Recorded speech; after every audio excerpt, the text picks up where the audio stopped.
O ministro Alexandre de Moraes votou por aceitar a denúncia contra 3 deputados do PL por organização criminosa e corrupção passiva, a partir do envio de emendas parlamentares. Moraes acompanhou o relator, ministro Cristiano Zanin, e disse que as denúncias são corroboradas por depoimentos de testemunhas. Os acusados são Josimar Maranhãozinho, do PL do Maranhão, Pastor Gil, do PL também do Maranhão, e Bosco Costa, do PL do Sergipe. Segundo a Procuradoria-Geral da República, os deputados atuaram pela comercialização de pelo menos 7 milhões de reais em emendas parlamentares. O ministro Cristiano Zanin votou por acolher a denúncia contra os 3 pelos crimes de corrupção passiva e pertencimento à organização criminosa, agravado pelo exercício de comando e majorado pela participação de funcionário público. O relatório da Polícia Federal contra os políticos apontou que houve ameaças a prefeitos do interior do Maranhão e que o esquema ocorre há pelo menos 5 anos com o dinheiro público.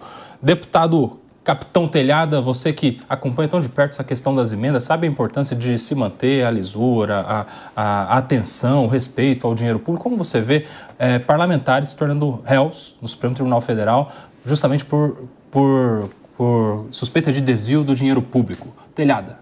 O Brasil é campeão em pegar boas iniciativas, em pegar boas ideias e deturpá-las, usando ou fazendo delas instrumentos do mal. Mais uma vez, a gente comprova essa questão. As emendas parlamentares, quando a gente analisa a criação delas, o porquê delas existirem, existe uma razão. É o parlamento, seja estadual, seja federal ou municipal, participando diretamente do orçamento do Estado, direcionando a aplicabilidade do recurso público em demandas que ele consegue detalhar mais, conhecer mais a fundo, seja no seu município, naquela região do Estado ou do país que ele representa. Então, inicialmente, ela traz uma razão de existir. Porém, sem pré-julgar a questão que está sendo investigada ou que está em processo, iniciativas como essa, e independe do partido, se é do PL, se é do PT, qualquer partido que seja, o parlamentar, quando passa a utilizar a emenda, que é um recurso público, que é dinheiro do contribuinte, do imposto, para satisfação e para benefício próprio, está errado, tem que responder e tem que ser condenado se lá na frente ficar demonstrado a sua culpa. Então, esse caso tem que ser acolhido e investigado de maneira muito séria, porque a emenda já está, a questão das emendas já é um desafio hoje para os parlamentares tentarem explicar para a população o benefício de existirem as emendas. E atitudes como essa não contribuem em nada, pelo contrário, cada vez mais vai fazendo com que as emendas deixem de existir lá no futuro. E aí, Kriegner, o deputado que usa mal a emenda parlamentar, usa até, às vezes, para cometer crime, prejudica o deputado que usa bem a emenda parlamentar, aquele que usa para atender uma questão pontual de saúde, de segurança, de custeio dos municípios. Henrique Kriegner. Tem o que usa bem e o que usa mal. O problema é que o Brasil usa muito a emenda parlamentar. Acho que esse é a grande questão que nós temos aí. Se a gente for olhar no nível federal, a gente tem uma parcela muito grande, por exemplo, das obras e de todas as ações que são feitas dentro do Ministério da Saúde, que você tem emendas ali que são obrigatórias e isso precisa acontecer. Mais de 50% das obras relacionadas ao Ministério da Saúde são via emenda parlamentar. Ou seja, o ministro, a pessoa que está à frente, ou mesmo o próprio planejamento do governo federal, não conversa tanto nessa questão das emendas. Você tem uma interferência ali, uma conexão que não necessariamente é positiva. Eu sou sempre aquele que vai defender que o dinheiro tem que ficar mais perto da ponta.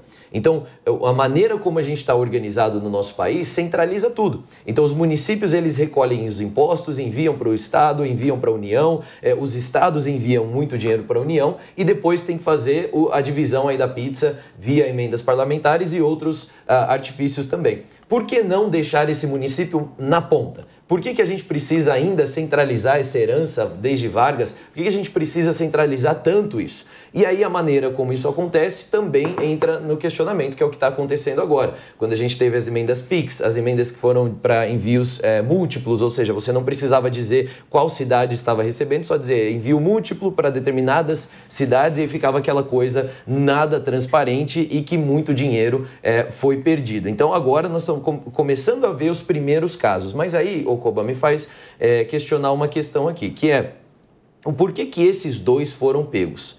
Nós sabemos três, né? que... Foram três. Três. Por que os três foram pegos? O que eles fizeram de errado que fez com que eles fossem jogados aí na cova dos leões? Porque a gente sabe que o esquema das emendas parlamentares é uma epidemia. Infelizmente, é uma epidemia. Isso acontece à torta direita lá em Brasília. Agora, esses três fizeram algo que eles foram jogados aí na cova dos leões. Meu desejo como cidadão pagador de imposto é que mais até casos como esse sejam deflagrados, sejam punidos, para que a gente possa estancar essa sangria. Mas a realidade é que talvez tenha alguma coisa especial aí dos três que fez eles ficarem para fora do esquema. Krieger, excelente colocação. Claro, todos estão se indagando o que aconteceu além da coincidência da legenda PL ser oposição ao atual governo federal, PT. Algumas informações. As investigações da Polícia Federal se iniciaram em 2021.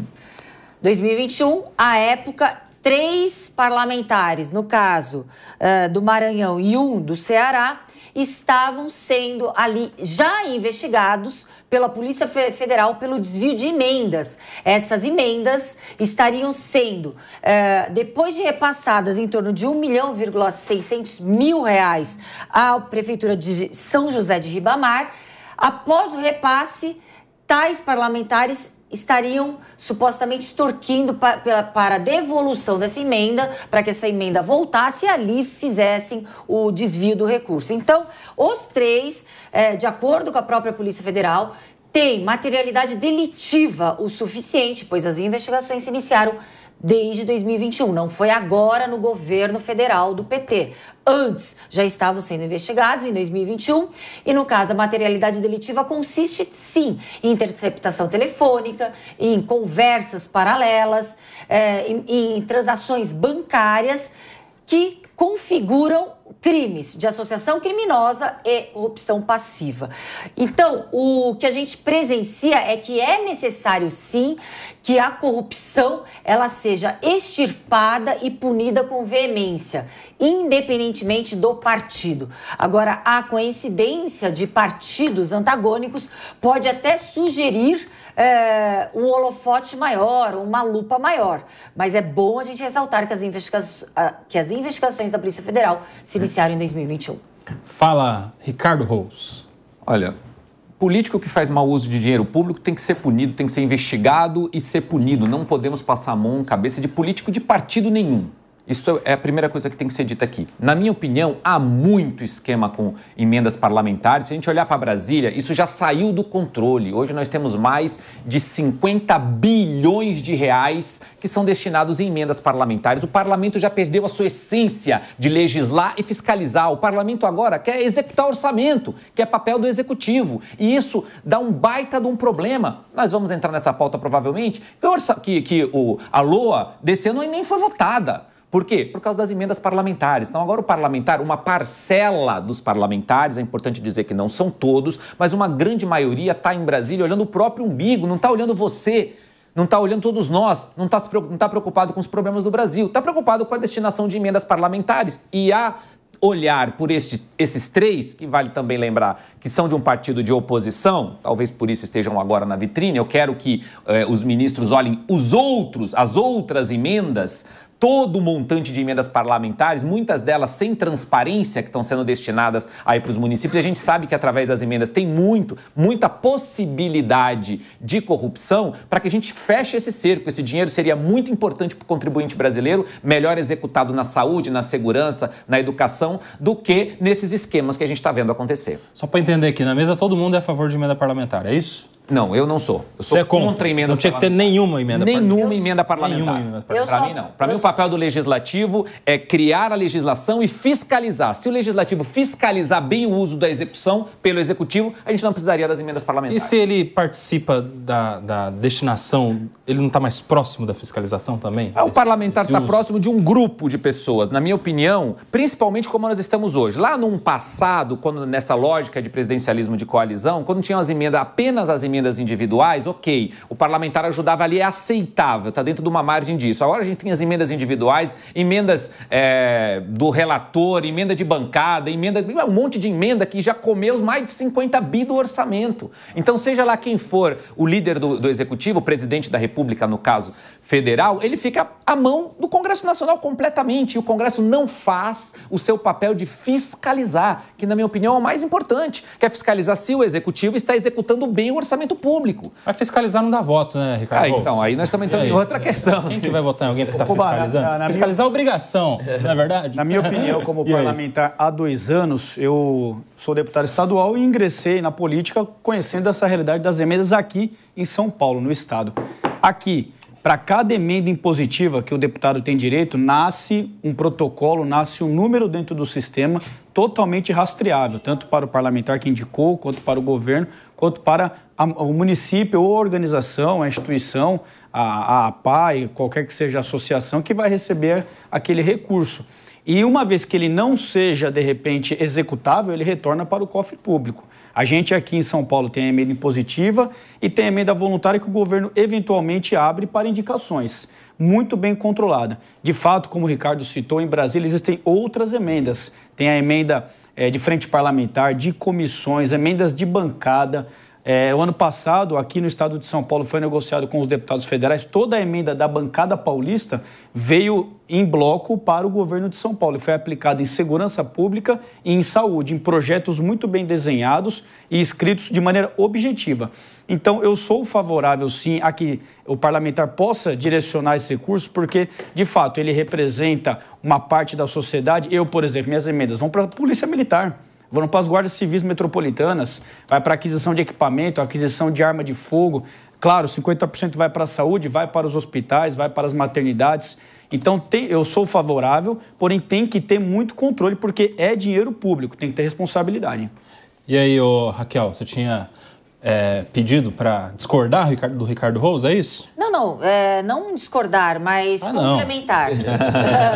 Não, a discordância sim existe porque eu sou favorável a emendas parlamentares, que é mais um instrumento para o bom parlamentar poder aplicar e investir naquilo que é necessário e principalmente naquilo que ele se propôs a representar, nas pautas representativas, no grupo representativo. Então, mais do que necessário, mais do que justo as emendas parlamentares. Mas o que a gente percebe é a desvirtuação de emendas parlamentares que se trocam moeda de troca, de chantagem política para que ali o parlamentar receba ou não. A gente precisa do quê? De uma lisura, da aplicabilidade do artigo 37 da Constituição Federal. Transparência na aplicação, transparência na eficiência da emenda parlamentar utilizada pelo parlamentar. Rose, tá 3 contra 1 aqui, então vou te dar uma réplica antes do Kriegner falar, tá bom? Tranquilo. Tá com a palavra. Tranquilo. Se a gente pegar os exemplos de Brasília, e agora, mais recentemente, nós tivemos, inclusive, um baita oba-oba, porque o ministro Flávio Dino bloqueou as emendas. E aí a gente foi ver as organizações, as ONGs, que recebem essas emendas. As 10 que mais receberam emendas no Brasil, apenas 3 conseguiram mostrar alguma transparência. Foram bloqueadas o repasse para emendas dessas ONGs, as 10 que mais recebem emendas, sem transparência. Então, o problema todo é que hoje nós vivemos um modelo político onde a maioria dos políticos não são bons políticos, não estão zelando do dinheiro público. Nós temos exceções. Hoje, os bons políticos são as exceções. Então, hoje, com mais de 50 bilhões de reais de orçamento liberado para emendas parlamentares, nós estamos vivendo um jogo político complexo, onde o executivo fica na mão do legislativo, falando de Brasília, tendo que negociar emenda a cada projeto, sendo que o papel do legislador é discutir projetos de lei que melhorem a vida de cada um de vocês na sociedade, cada um de nós aqui na sociedade, e fiscalizar. Eu acho que nós temos um grande problema no legislativo brasileiro, que ele não fiscaliza ou fiscaliza mal, porque ele está preocupado em destinar emendas parlamentares para os seus.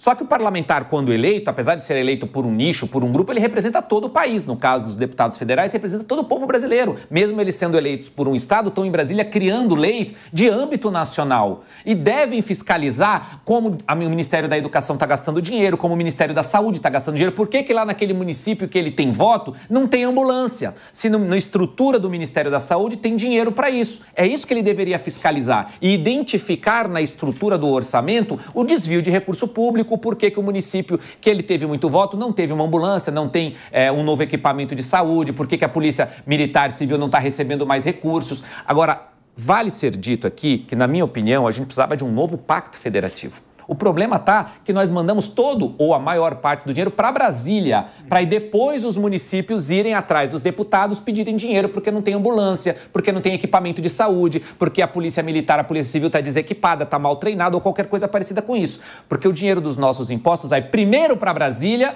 para depois os governadores e prefeitos terem que estar com o pires na mão em Brasília pedindo, pelo amor de Deus, para quem for o mandatário da vez, liberar dinheiro. E aí a gente cria um grande problema. Nós precisamos rever esse pacto federativo, para a maior parte do dinheiro dos nossos impostos ficarem nos municípios, depois nos estados e a menor parte em Brasília. Fala, Kriegner.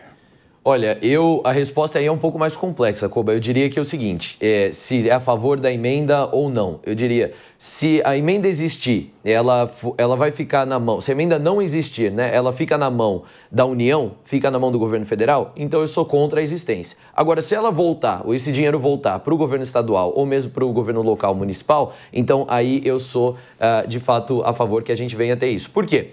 Hoje a gente tem, como o Ricardo trouxe aqui, a questão do Pacto Federativo. Das 27 unidades federativas que nós temos no Brasil, 20 dependem de repasse do governo federal, através do FPE, do Fundo de Participação dos Estados. Se a gente for olhar no nível de municípios, né, ali são 5.570 municípios, 90%, 87%, quase 90% dos municípios dependem para sua sobrevivência, não conseguem gerar dinheiro suficiente para pagar suas contas, dependem do FPM, o Fundo de Participação dos Municípios. Ou seja, nós estamos fazendo alguma coisa errada quando as cidades, onde as pessoas de fato moram, onde elas têm o atendimento emergencial de saúde, onde ela tem toda a questão básica que elas precisam viver, quando a gente tem um problema desse, que as cidades não conseguem gerar dinheiro suficiente para pagar suas próprias contas, tem algo muito errado com a estrutura do sistema. Então aí a gente tem um problema, que é o dinheiro está sendo feito nas cidades, o dinheiro tem sido feito nos estados e está indo tudo para Brasília, para depois então Brasília redistribuir. Se nós mantivermos o dinheiro nas cidades, nos estados, como foi o exemplo que o deputado trouxe aqui, a questão de usar as emendas e como a bancada paulista usou as emendas para benefício da administração do Estado através, né, da administração do Executivo Estadual. Então, e esse dinheiro, se tivesse permanecido no Estado, nem fosse para Brasília, ou se esse dinheiro tivesse permanecido no próprio município, ele seria muito melhor aplicado até do que próprios deputados conseguem enviar. Fala, Telhada, tinha pedido. Um pequeno adendo, quando o Ricardo Ross faz a colocação dele, eu concordo muito, principalmente em relação à atuação de parlamentares, e hoje eu falo também porque eu vivo isso no dia a dia. Tem deputado, isso estadual, federal, no Brasil inteiro, que vive atrás de emenda. O cara, ele direciona toda a atuação parlamentar dele não para levantar na tribuna e fazer a defesa de um assunto, a defesa de um projeto de lei complementar ou uma PEC que está tramitando na casa. Ele vive mudo, calado dentro da Casa Legislativa, ele não se posiciona ideologicamente, ele não defende um assunto, não traz uma dor da sociedade para ser analisada, uma ideia, ele não colabora. Mas aí quando entra o assunto emenda, o cara parece que é um viciado, igual que nós temos aqui ainda, infelizmente, quase acabando, mas ainda temos aqui no centro de São Paulo. Então, de fato, fica aí minha crítica a parlamentares que colocam 100% da energia de seus mandatos atrás, cavando emendas. Ela pode ajudar, ela pode ser uma ferramenta positiva? Muito. Pode ajudar muito aqueles municípios que, de repente, estão lá nos cantos do estado, pequenos, que não têm empresa, que não têm indústria, que não conseguem trazer receita. E as emendas podem se ajudar um prefeito, um gestor local. Agora, o parlamentar principalmente, tem que legislar e fiscalizar. Ele tem que discutir e colocar a cara a tapa. Ele tem que colocar o que ele pensa na mesa ou na tribuna e não só ficar atrás de emenda. E aí, infelizmente, abre-se sim brecha para o mau uso e para a corrupção.